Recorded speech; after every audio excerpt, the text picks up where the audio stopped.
Welcome back to Breakdowns and Bets with Brandan and Santino DeFranco.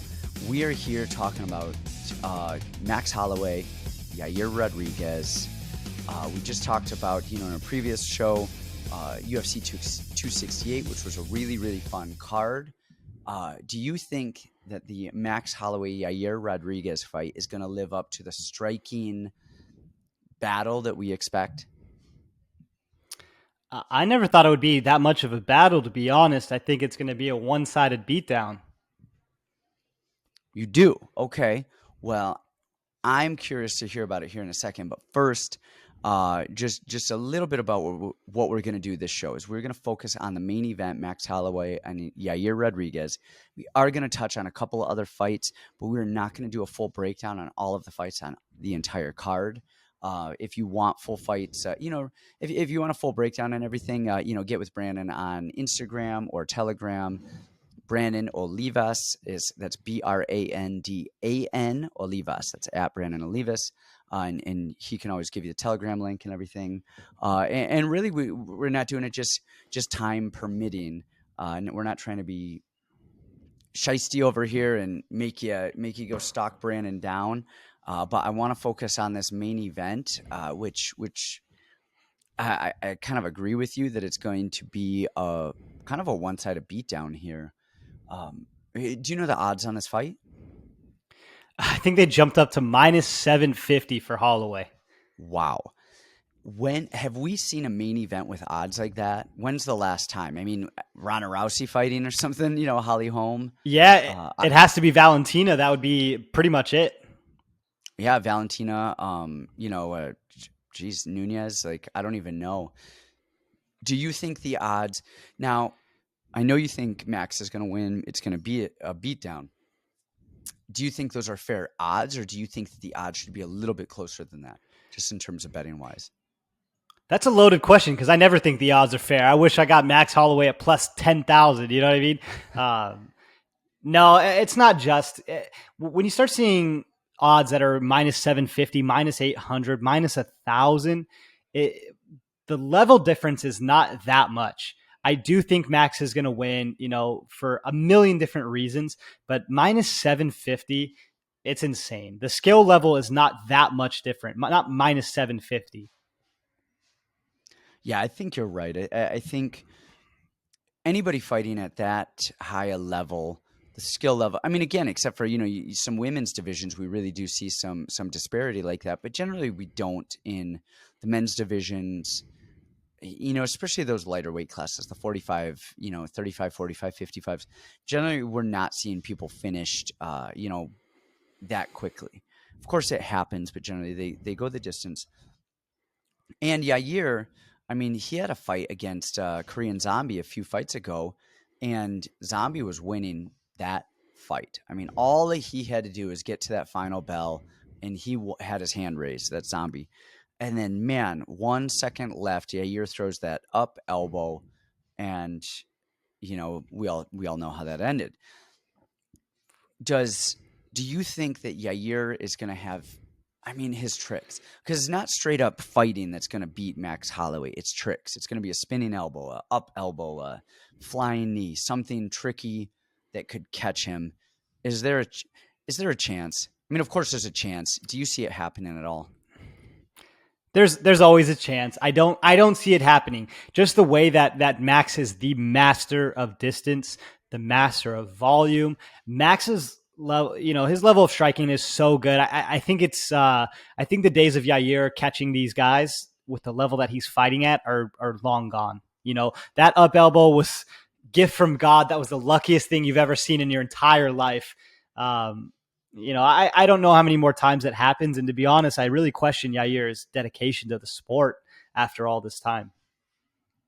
I 100% agree, especially it really sounds like he dodged a beat quite a bit. I mean, that fight was supposed to happen quite a bit. It didn't. He has pulled out of fights. He is, I don't know. Does he really want to fight? Does he really want to fight, or is he just hoping to get a title shot? And I don't know. I think that said, I think with his last fight with Jeremy Stephens, I think he was fighting a lot better than I expected him to. Um, Maybe it was a hate and the bad blood with him and Jeremy, but he actually impressed me. He didn't just move around as much. You know, he actually fought a little bit harder, a little bit more hate in his heart than I think we've seen before. Um, Not that he ever quits. He's always there. He's always a tough guy. But you just don't see that level of intensity out of him that we saw in the Stevens fight. That said, I think Max is, you said it, the distance is one thing, but the footwork is another thing. The He understands how to move a little bit left and a little bit right as people are coming in. But and this is the thing is you watch the Jeremy Stevens fight. Stevens is going forward the entire time, and really Yair is just a matador. He is letting that bull just fly by him, and he's hitting him with shots left and right. Stevens is getting tired, and then of course he's blasting middle kicks. You know, that left middle kick to the liver and the southpaw stance. Now the difference is I mean, Max will move away a little bit, but Max is just there in your face. He will inch forward, but he's not lunging and swinging himself off balance like we saw with Jeremy Stevens. But if you in MMA, less, you know, we don't see this in much as in boxing as we do in MMA. When somebody moves forward and attacks, a lot of times the other person will just retreat. That's their first line of defense is move away. Most fighters do that. Max does not. I mean, he will inch away if he wants. He'll inch away to counter, but he's not inching away just to evade. And a lot of times he'll just stand there and people come in and they expect people to move away. And Max hits him with a jab. And then he crowds him and hits him with a right hand. And he just won't go away. He's not intimidated. We spoke about it. You spoke about it a little bit with Jacoby leaning forward, a false distance, leaning, having that stance, tipping forward a little bit, making people think that you're closer than you are, rocking back. And Max blends that movement with his footwork so well and his volume, and he knows how to create volume. And we saw how he recovered against Volkanovski in the second fight. He knew how to crowd the distance and crowd that kick, which I thought he won the second fight. What do you think Yair needs to do? So I kind of ran wild on Max, what Max is going to do. I know you don't think Yair is going to win it. How do you think Yair would win it? How do you think Yair is going to create a problem for Max at all if he can? And, you know, kind of run us through that, what you've seen on film. Yeah, you know what? This is hard. I don't think he can create a problem for Max.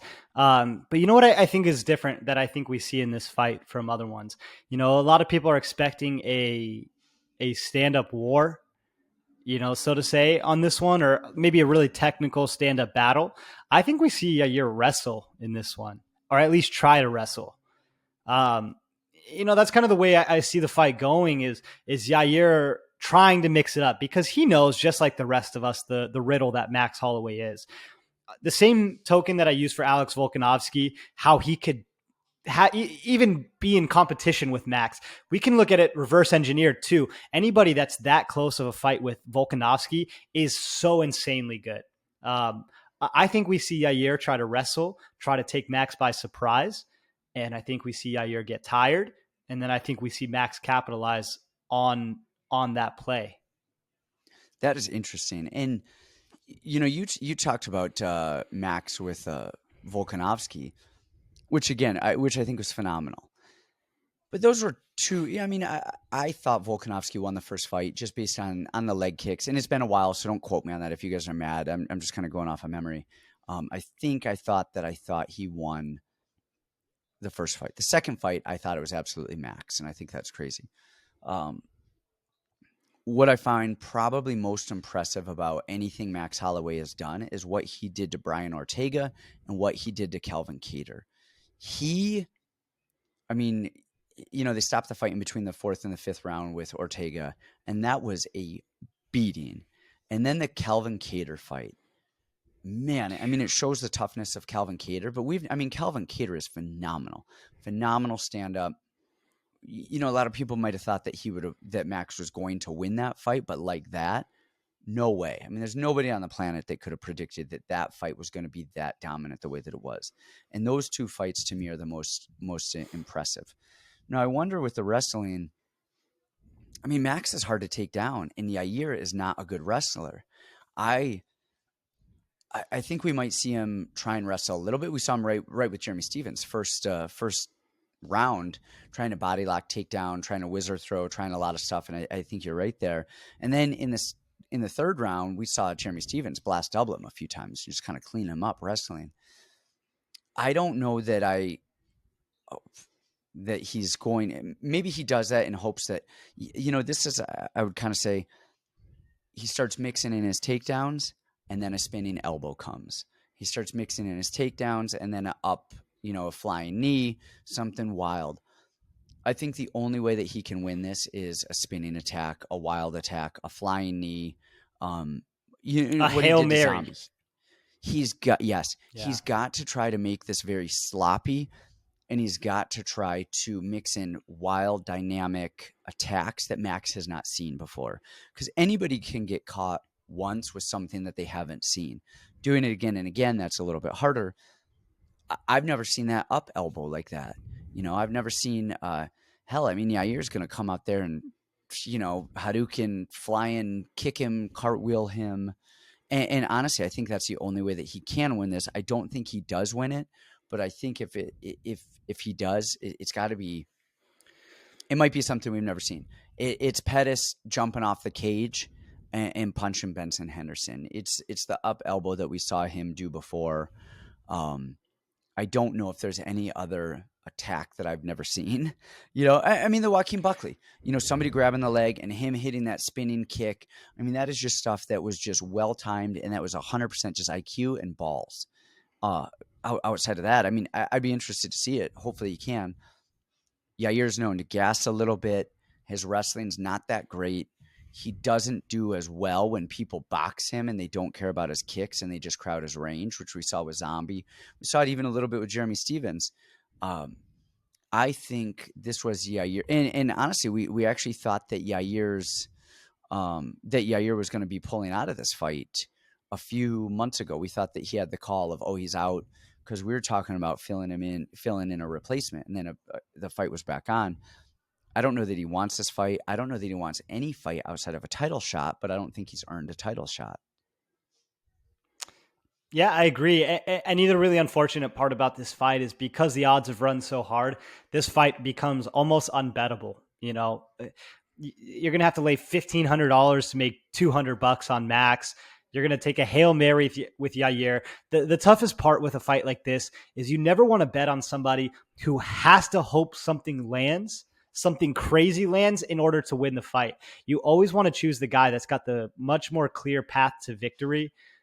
His boxing is clean. His pressure is relentless. His wrestling is beautiful.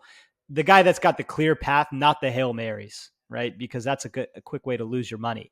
I would say, it can always happen, but to me, the fight is unbettable. Yair is not as trustworthy as he can be, and the odds are just too much for Max.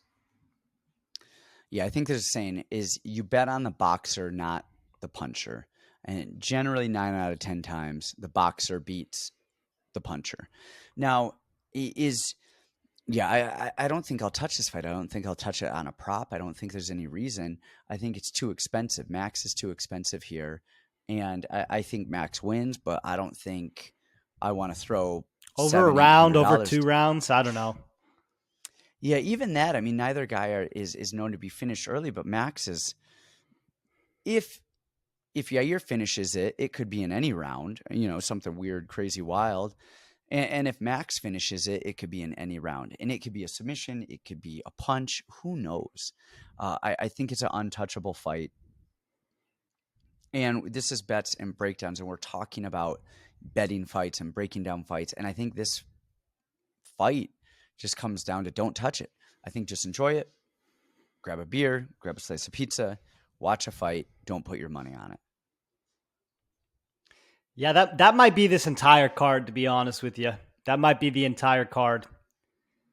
Yeah, I think there's not a lot that interests me on this card. There's really not.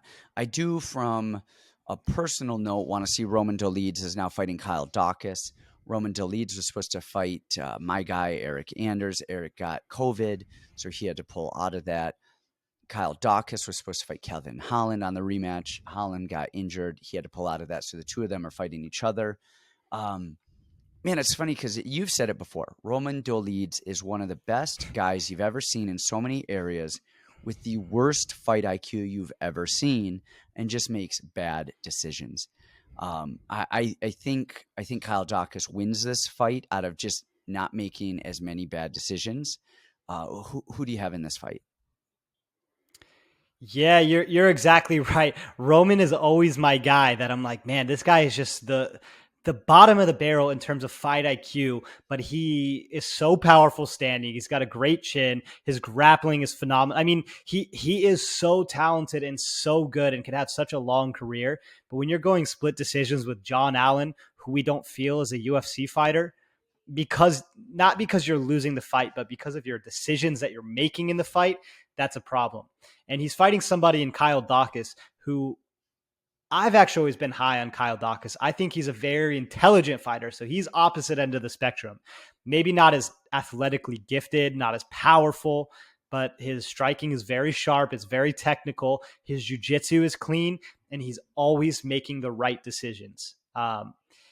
This is going to be a really hard fight or hard card to bet on. If I had to, I'm going to always rock with the cardio and the fight IQ. I got to go Daukaus pretty easy here. Yeah.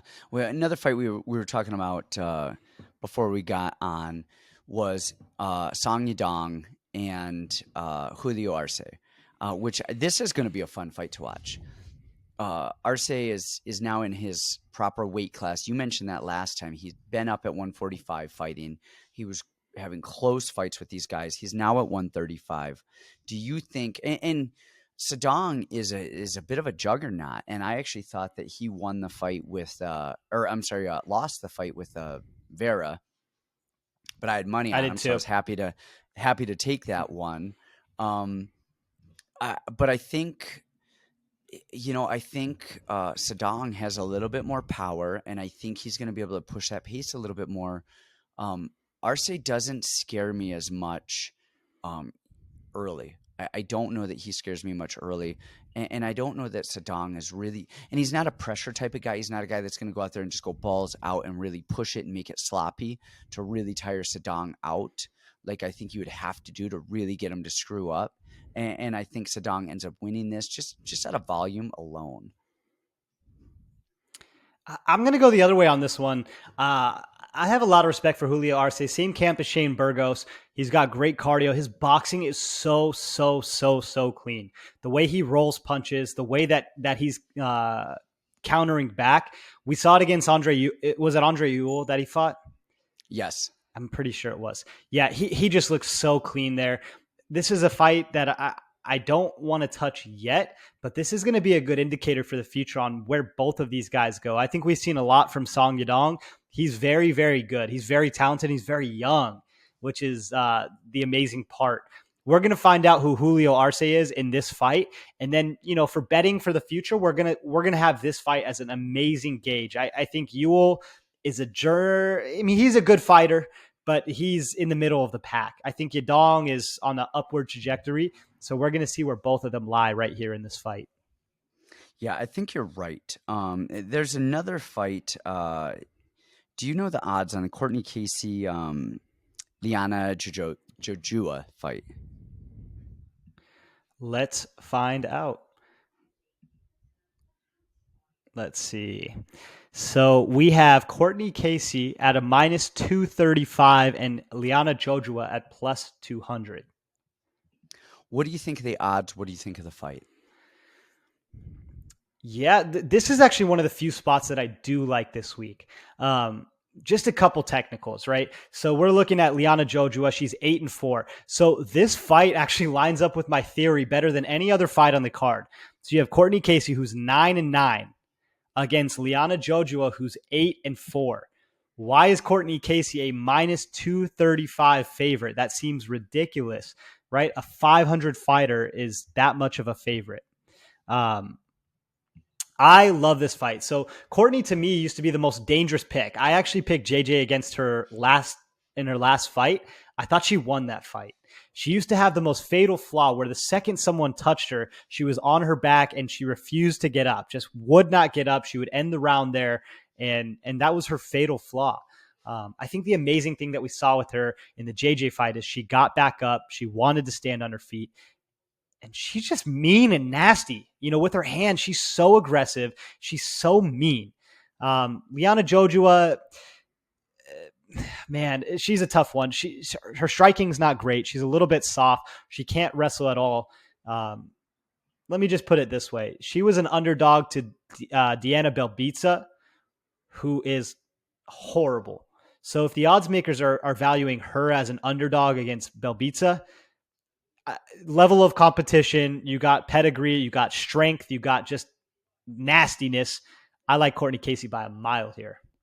Yeah, I agree with you. She is nasty. She's mean. And you said it. Her Achilles is wrestling. Her Achilles is getting taken down and not getting back up. I don't know that she has to worry about that as much in this fight. I think her striking is clean.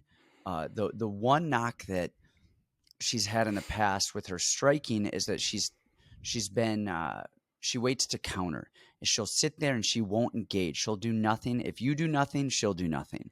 And she'll wait there. Now, somebody comes swinging at her and she will pull the trigger 1,000 times over, but she won't engage in it without being engaged first. And she'll hesitate. She's hesitant.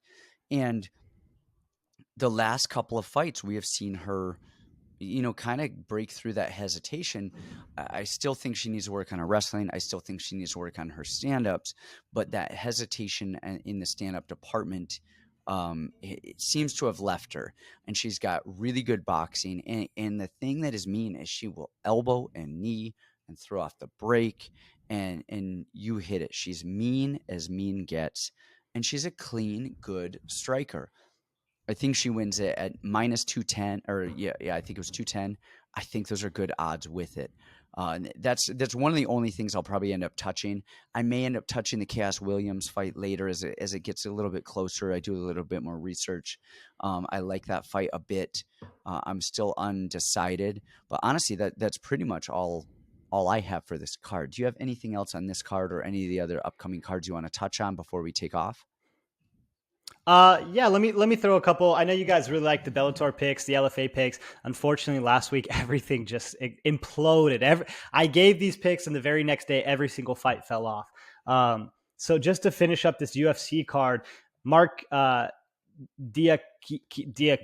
I don't even know how you say his Diakasi versus Rafael Alves. Well, don't touch it. Don't touch it with any money, but just sit back and enjoy that fight. It is going to be phenomenal. Two other betting fights that I like, maybe three. I like Sean Woodson here over Colin Anglin. Sean Woodson's last fight, he got the win over Zalal. And you and I have broken down so much footage on Zalal. He is actually very good. His wrestling entries are awesome. He's a good striker. He is a million times better than Colin Anglin, who I believe is actually his teammate. Really? So they're going to give that a second crack. Biggest knock is Roman Dolidze. Is he has bad decision making. Very good, bad decisions. Yeah, super talented. And we saw Sean Woodson win that fight.